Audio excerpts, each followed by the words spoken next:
मित्रों नमस्कार।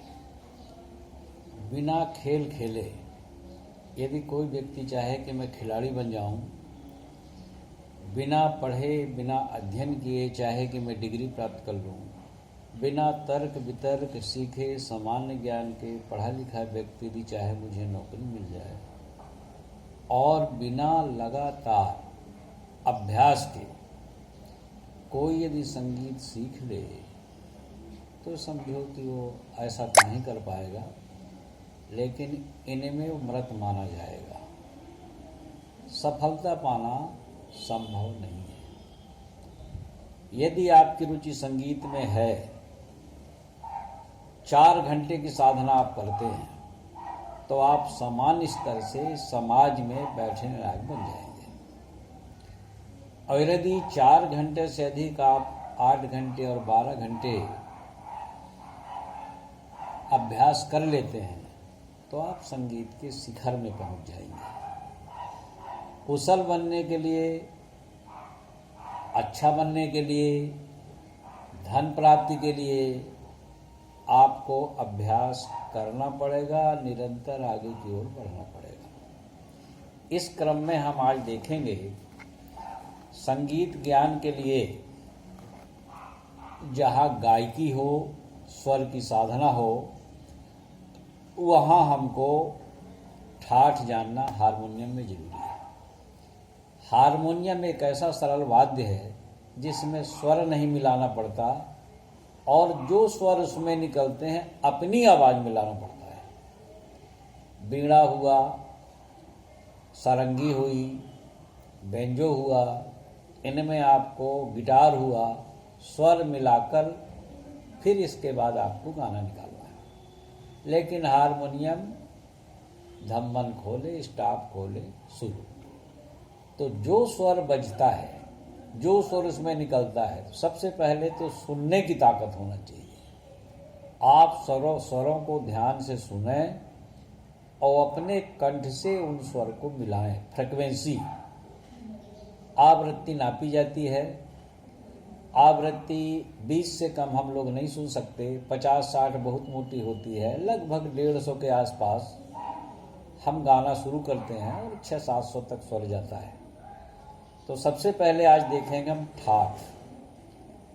ठाठ हिंदुस्तानी संगीत में रीडों का क्रम सारे गामा से आगे सा तक कैसे जाए।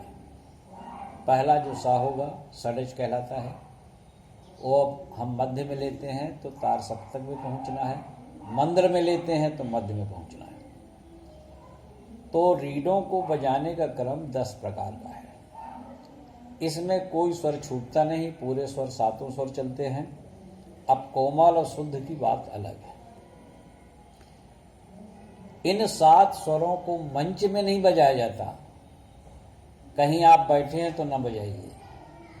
इनको सीखा जाता है, घर में अभ्यास किया जाता है, ताकि आपकी उंगली फंसे ना, और जहाँ जिसकी आवाज़ हो आपका स्वर पहुँच जाए। स्वरों की समझ के लिए ये घर में अभ्यास करने का तरीका है। तो 10 क्रम हैं। पहला है बिलावल ठाठ, इसमें सब स्वर शुद्ध लगते हैं। भैरवी ठाठ में सब कोमल स्वर लगते हैं। कल्याण में मातीव्र लगता है। इसी प्रकार खमाज, काफी, पूर्वी, मारवा, भैरव, आसावरी और तोड़ी। इन राग पद्धति में, ठाठ पद्धति में राग सीखे जाते हैं। जब इसको बजाएंगे तो आपको कुछ न कुछ आभास होगा कि कहाँ बज रहा है, किस तरह की आवाज़ है। जब इसके अलंकार सीखेंगे तो अपने आप के दिमाग में धुन तैयार हो जाएगी। जैसे ठाठ बिलावल में 2 सबसे अच्छे गाने हैं।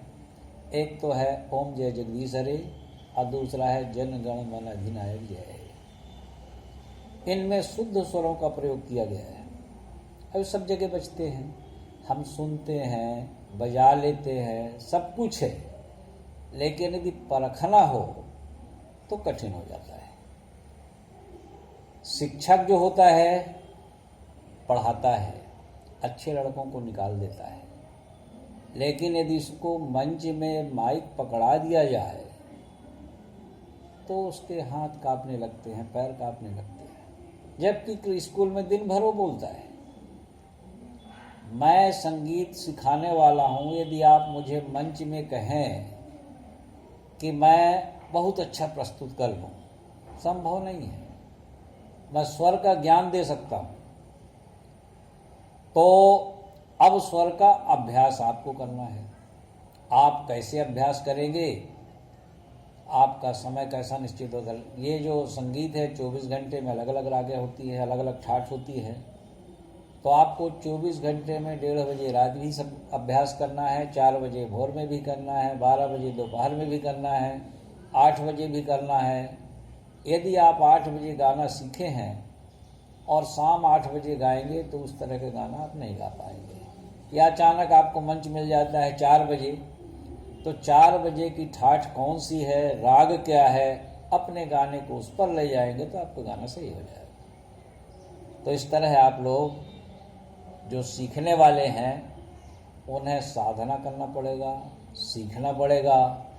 केवल चर्चा कर लेने से, टिप्पणी कर लेने से संगीत नहीं बनता। संगीत के लिए जरूरत है अभ्यास की, अभ्यास की जरूरत है एकांत की, जरूरत है आपके पास साज सामान होना चाहिए। इस प्रकार यदि आप ऐसा करते हैं तो आप जानकार बन जाएंगे। मंच में पूछा जाता है आप ये जो गाए तो आपका गीत किस ठाठ में है, किस राग में है, वहाँ पर व्यक्ति अच्छे अच्छे जो गाते हैं वो चूक जाते हैं, वो नहीं बता पाते कि हम क्या गा दिए वो। तो संगीत बिना पढ़े भी सीखा जाता है। आज बिना पढ़े लिखे लोग करोड़ों रुपया कमा रहे हैं, पढ़े लिखे वाले लोग नहीं घूम रहे हैं। तो हमारा ये मतलब नहीं कि बिना पढ़े आप संगीत नहीं सीख पाएंगे। संगीत आप सुनकर सीख लेंगे, आपकी सुनने की शक्ति होगी, कहीं भी गाना सुनेंगे आप सीख जाएंगे।